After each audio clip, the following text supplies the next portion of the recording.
The first thing you should know about this presentation is that it's not about some new diet plan or powder or pill. It's about basic human physiology as it relates to long-term weight management. Have you already dieted on a commercial weight loss program? Did you know that 98% of all commercial weight loss programs fail? Today, obesity rates have more than doubled in adults and children since the 1970s. There's a reason why almost all commercial diets fail. It's because the total focus is on weight, as in pounds on the scale. If you take away just one thing from this presentation, it should be this. The key to long-term, permanent weight management is understanding the difference between weight loss and fat loss. So let's take a look at why commercial weight loss programs and restricted calorie dieting fail every time. Commercial weight loss programs would like you to believe that you can literally starve fat right off your body. Unfortunately, it's just not true. In fact, it's just the opposite.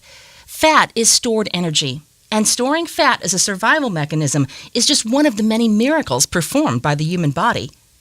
This survival function started thousands of years ago when prehistoric man often went days without food. To compensate, the body would slow down and adapt to the lack of food. And, as a precaution, it would begin to store fat for later use. In modern times, we know we're simply dieting, but the body does not understand the concept of dieting. Instead, it continues to perceive caloric restriction as starvation and a threat to its own survival. It triggers a response where the body instinctively goes into survival mode and begins to store fat. So isn't it ironic then that restricted calorie diets actually create a fat-storing metabolism? Just the opposite of what most people really hope to achieve. Here's another thing about fat. It requires oxygen to be burned. Do you remember the science experiment where you lit a candle and then extinguished the flame by placing a bottle over it and cutting off its oxygen? The same is true with fat. Just like the flame, fat requires oxygen to be burned. And the only way to get oxygen into your body is through exercise. Commercial weight loss programs all tend to be one size fits all. They don't really take into consideration that people are genetically different, that they live different lifestyles, and have their own individual food preferences. And of course, we all have our own individual caloric intake requirements. To better understand why commercial weight loss programs fail, let's take a look at the fuzzy math behind their weight loss protocol. Even though it was debunked many years ago, the weight loss gurus want us to believe that 3,500 calories is equal to 1 pound on the scale. This is their starting point. Then, with simple math, they calculate that 7,000 calories will equal 2 pounds on the scale. So if they cut out 1,000 calories per day for 7 days, that will equal 7,000 calories, or 2 pounds. This is why you always hear about losing 2 pounds a week in all their advertising. So, using their math, let's play it out. If you weigh 200 pounds and reduce your intake by 1,000 calories per day, or 7,000 calories per week, then, in theory, you should lose 2 pounds per week, right? And if we extrapolate this over 52 weeks, then you'd lose 104 pounds. If we continue with this protocol and the math holds up, well, by the end of the second year, you should totally disappear. Obviously, none of this really works. It's fake physiology and faulty protocol right from the start. First off, as most of us already know, the body is very efficient at storing fat. Next, it's physiologically easier for the body to convert healthy lean tissue into usable energy.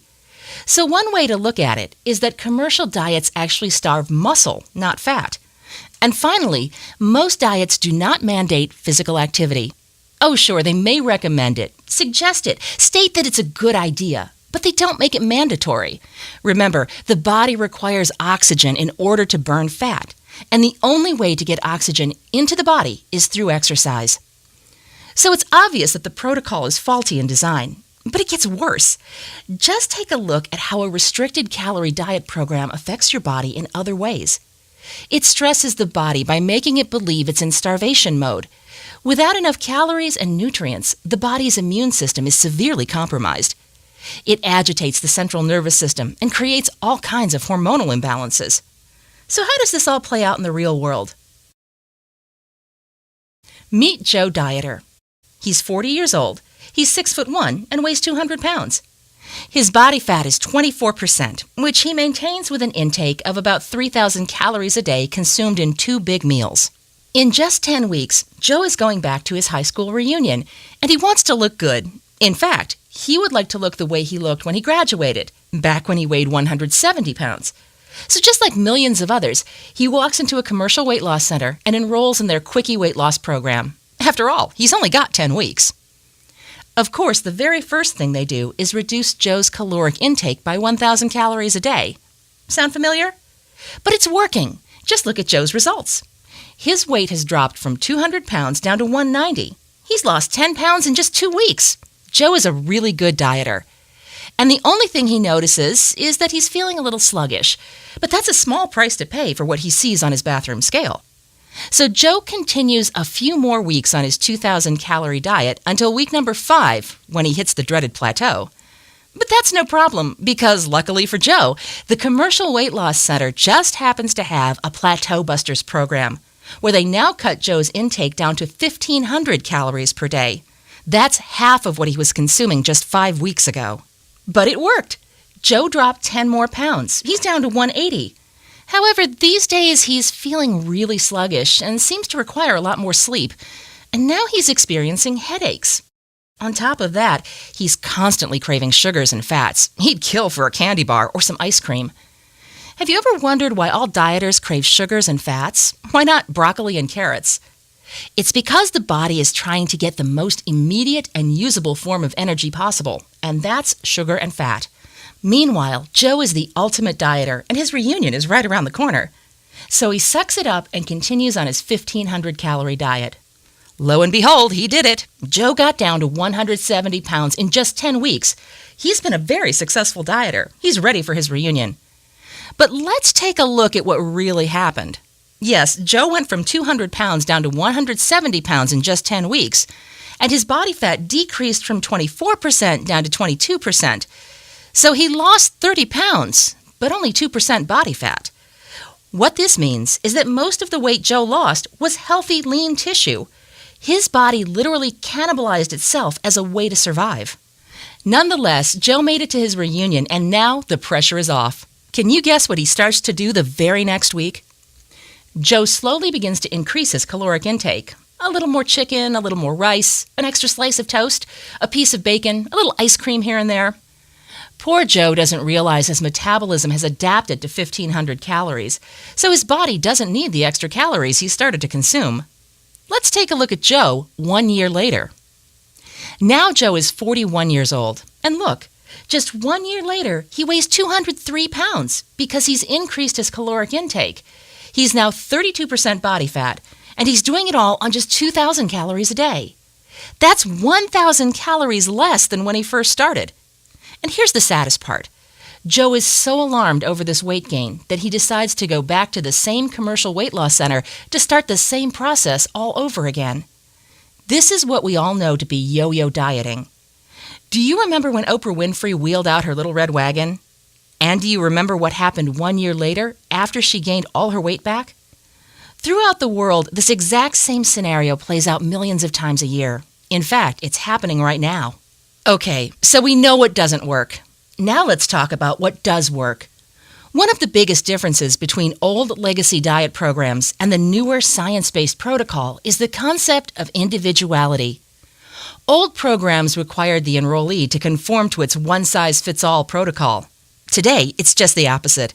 Modern, science-based programs are now flexible enough to be individualized to each specific person.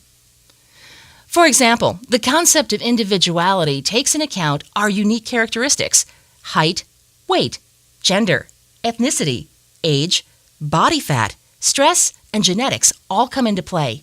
You are unique. The concept of individuality is like a triangle. The most important part of the triangle is nutrition. When it comes to eating, we all have our own individual food preferences and tastes. So the newer programs seek healthy foods that you can purchase at your local grocery store. And they identify the healthy foods that you actually like to eat. Next is exercise and activity. There are hundreds of thousands of exercises, activities, and routines. Determining the right exercises and activities that are specific to your current physical condition, abilities, and goals are key to your progression. And finally, as an option, some people may find they benefit from various nutritional supplements. Here's why nutrition is so important. Your body requires a balance of protein, carbohydrate, and fat. This balance is essential because all nutrients within your body work synergistically together.